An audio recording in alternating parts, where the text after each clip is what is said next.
Estamos con Sergio Palacio. Exactamente, Sergio, gracias por venir. Sabemos que fin de semana son complicados, pero bueno, un día intenso hoy, ¿no? Hoy estuviste en Luján también, una convocatoria, hablábamos recién, realmente muy importante. En un momento dijiste, cada vez somos más. Es como que se empieza a tomar conciencia de diferentes sectores que hay algo que no está funcionando y que hay que mostrarle al gobierno que hay que modificar el rumbo. Algo que parece medio difícil, ¿no? Buenas tardes. Sí, buenas tardes. Primero, gracias por la invitación y disculpas por no haber venido antes. Sé que algunas veces me han invitado y no he podido. Sí, hubo muchísima cantidad de gente. Yo no quiero dar un número porque siempre después empiezan los números de más, de menos. Era mucha gente. Era mucha gente, punto.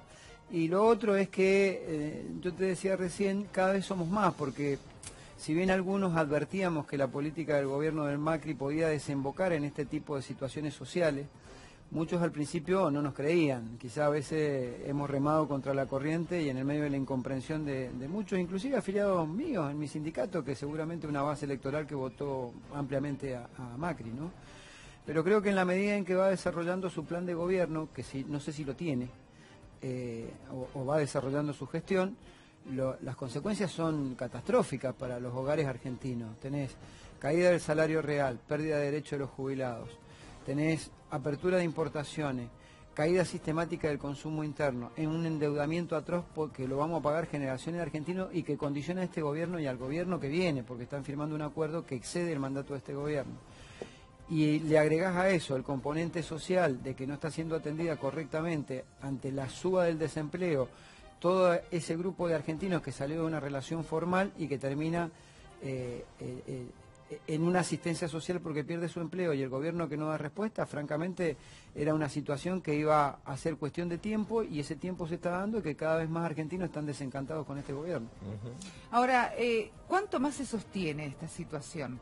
Porque siempre nos cuentan todos los funcionarios que vienen que bueno, que lo peor todavía no pasó, que todavía vienen meses aún de más recesión, de más ajuste. ¿Cuánto se banca la población esto? Mira, ayer lo escuchaba al ministro Dujovne diciendo de que no había que preocuparse por las tasas del 70 y pico, porque si uno tomara la inflación de septiembre proyectada, da 80, entonces está por debajo la tasa. Es una locura. Como que estaba bajando la inflación también, que se iba a desacelerar. Claro, bueno, no sé cuánto más piensan dejar que suba la inflación, ¿no? Pero uno hace esta cuenta, si están controlando la suba del dólar con una tasa del 80%. ¿Esto qué significa? Que la inversión de afuera nunca va a ser una inversión productiva, porque no hay actividad productiva que te genere más del 80% de rentabilidad. Entonces va a ser una inversión especulativa.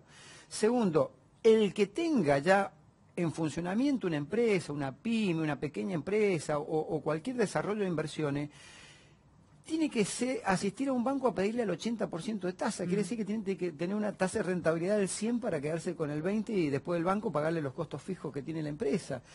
Entonces, por ese lado van camino a una recesión que va a traer consecuencias sociales, más gente en la calle. Si vos bajás la tasa y te sube el dólar, eso te explota en precio, entonces te genera inflación y te genera otro problema social, que es que el que tiene empleo no le va si le alcanzaba hasta el día 20, le va a alcanzar hasta el día 15. Yo no veo que haya un plan económico, tampoco veo que haya una decisión política, sí veo que hay un concepto ideológico que es un país para ricos, conducido por una persona rica y un empresario que no fue exitoso cuando fue empresario, ¿no? Porque las empresas Macri no es Macri Mauricio. Creo que la única que le dieron fue Sebel y no le fue tan bien. Claro. Entonces digo, el concepto ideológico es que están construyendo un país para 12, 13, 14 familias muy poderosas en la Argentina en detrimento del resto de los argentinos. Y esto la sociedad se está dando cuenta, si no hubieran habido tantos argentinos que fueron hoy a una misa en el marco de una lluvia torrencial a primera hora de la mañana, a 60 y pico kilómetros, casi 70 de la capital federal, y que hubiera congregadose la cantidad de gente que se congregó. Sí, y además cuando uno pone a pensar, hablabas de Macri, ¿no? Cuando fue la Asunción la gente no había ido por la lluvia, ¿no? Está claro que la lluvia no detiene a nadie cuando realmente hay convicción y ganas de hacer algo. Y necesidad, que es esa necesidad. Y acordate de otra cosa, no solo del acto de Asunción que no habían ido. El primer mensaje presidencial en el Parlamento que lo da, yo lo recuerdo bien porque bancarios fuimos los primeros que sufrimos la represión de este gobierno. Ese día nosotros marchábamos y éramos 10.000 bancarios aproximadamente reclamando la reincorporación de los compañeros que habían echado el Banco Central, que nos reprime la policía, y éramos más nosotros que todos los que había convocado él y su espacio. Es decir, pasaban más las imágenes los que íbamos nosotros en protesta que los que estaban ahí en... Bueno, recordemos, perdón, Sí, sí. pero recordemos la foto de María Eugenia Vidal en Mar del Plata saludando a nadie. Sí, claro. O sea, Pero hay bueno, ejemplos varias de esas. Todos tienen hay una. ejemplos Todos varios. tienen una. Es como si fuera la selfie, es la foto saludando a la nada. A la ¿no? nada. Claro.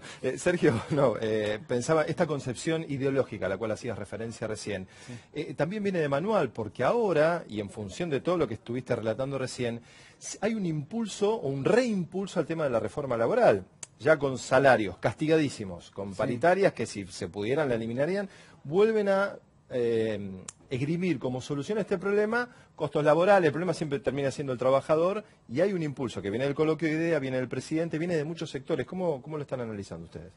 Que es una imposición clara y totalmente manifiesta del Fondo Monetario Internacional, que pasó a ser el gobernante en el país. Ya tenemos oficina del Fondo Monetario, inclusive en el Banco Central de la República Argentina. Trabajan ahí ahora los muchachos. Si vos recordás, cuando asume el presidente, una de las cosas de las que hablaba era de disminuir el costo argentino. Disminuir el costo argentino es disminuir el poder adquisitivo del salario y disminuir derecho, que es salario diferido, los derechos de los trabajadores. Claro. Obviamente que van a ir por esos derechos de los trabajadores para romper básicamente lo que son los convenios colectivos de trabajo y romper las organizaciones sindicales. Yo le agregaría dos cosas, le agregaría una cosa más a lo que vos me planteabas, que no solo es el tema laboral, es el tema de la persecución política también de este gobierno. Y quiero hacer un hincapié fuerte en esto. Cada vez que los dirigentes que tenemos una mirada contraria a las políticas de gobierno aparecemos, hay represión. O hay represión en la calle, o hay represión comunicacional, porque te mandan los trolls, los medios afines y demás a que despedacen a los dirigentes, sean políticos, sindicales, sociales y hasta empresarios. Y también, yo siempre digo que este es un gobierno apretador que juega en el límite de la figura legal y penal del chantaje, cada vez que lo hace. Lo de Pablo Moyano no es casualidad. Los problemas pesados en materia legal, cuando se los empieza a acusar, allanamiento y que seguramente lo van a meter preso y toda esa parafernalia que armaron, es 2 días antes o 2 días después, no recuerdo, en donde Pablo decide acompañarnos a nosotros, la Corriente Federal, en esa marcha que hicimos en contra de la triple ley que habían mandado, reforma tributaria, reforma laboral y reforma previsional. Ahí empiezan los problemas. Resulta ser que cuando convocamos a la marcha para el día 20, al otro día el fiscal de la causa de Independiente le pide la detención a Moyano. La expresidenta Cristina Fernández de Kirchner eleva un proyecto para que se cancele esa monstruosidad que querían hacer de cobrarnos en dólares para hacerle la transferencia a las empresas de servicio público privatizadas, y presenta el proyecto en el Senado, al otro día le piden también un pedido de encarcelamiento. Está claro que hay una persecución política hacia los dirigentes políticos, gremiales y sociales que se oponen a este gobierno.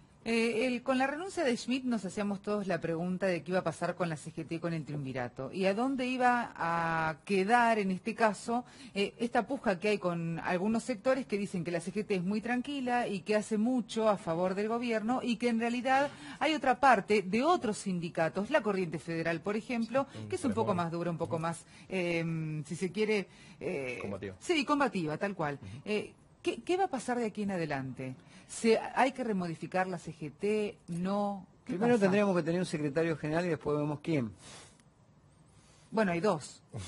Primero tendríamos que tener un secretario general y después vemos quién. Lo importante es que los compañeros de la CGT, al igual que nosotros, hemos estado por lo menos este último mes trabajando en conjunto con el paro del 25, que fue un paro muy bueno. Yo celebro que ellos hayan sacado un documento también hablando de persecución política y sindical, y ahora han anunciado una medida de fuerza, todavía no la anuncian, pero lo han hecho público parte del binomio, diciendo que va a haber un paro de 36 horas a mediados de noviembre. Claro. Yo aprovecho el medio y lo vamos a hacer obviamente por escrito a través de la Corriente Federal y seguramente el Frente Sindical. Yo creo que el paro no hay que hacerlo a mediados de noviembre, yo creo que hay que hacerlo ahora que tratan el presupuesto. O la semana que viene cuando lo traten en diputados o cuando lo traten en senadores, porque es un presupuesto. No a ese presupuesto. Claro, porque es un presupuesto básicamente de ajuste, vos lo mirás y es un presupuesto de ajuste. Recién Miriam Bregman nos contaba que en realidad en la movilización que se hizo hoy de los sindicatos y de la iglesia y demás, no tenía mucho que ver con el tema de lo que le va a venir a la Argentina la semana que viene, que en realidad ella también convocaba y la izquierda convocaba que el miércoles que viene, cuando se trata el presupuesto y que muchísimos o se van a abstener o van a faltar o les va a fallar el avión y demás, Sí. no van a estar... Mismo, ¿no? Claro. Claro, que no es lo mismo decir voto en contra. Me voto. abstengo. Claro. Claro, son dos cosas distintas. Y que entonces ahí estaba el problema, que no se estaba luchando por una necesidad de la Argentina, sino que se estaba haciendo, se podría decir, como la vista gorda. Bueno, por ahí no está bien informada. Nosotros hemos convocado a marchar en contra del presupuesto el día 24, desde el Frente Sindical para el Modelo Nacional. Por ahí yo lo que diría es que en lugar de tirarnos tantos piedrazos entre nosotros, nos fijemos que hay un objetivo común que está enfrente, que es el que manda, porque si no entramos en ese jueguito y terminamos siendo funcionales a la estrategia del gobierno de que cada vez más dividido, cosa que sigan gobernando El ellos y sigan reinarás, claro. tal cual. En todo caso, con Miriam, que la respeto, le aclararé que en el caso del del Frente Sindical ha convocado para el 24. Es más, te lo puedo decir como bancaria, nosotros acabamos de emitir un documento hoy, donde en el caso del Banco Nación convocamos directamente un paro. No sé cuántos sindicatos de los que pueda llegar a tener incidencia Miriam Bregman lo habrán decretado. La Asociación Bancaria decretó un paro en el Banco Nación y decretó cese de actividades de toda la actividad financiera que quiera acompañarnos en la marcha. Sergio, gracias. Te tuvimos un sábado, así que en algún momento te vamos a volver a molestar. Ya está, ya nos conocemos más, así. Sí, ya está. La próxima vez te invitamos un café, no sé qué te gustan más, sanguchito. No, sí, estamos como para tentarte. dieta, sí, Claro. Gracias por muchas gracias. Muchas gracias a ustedes y les pido disculpas por no haber cumplido.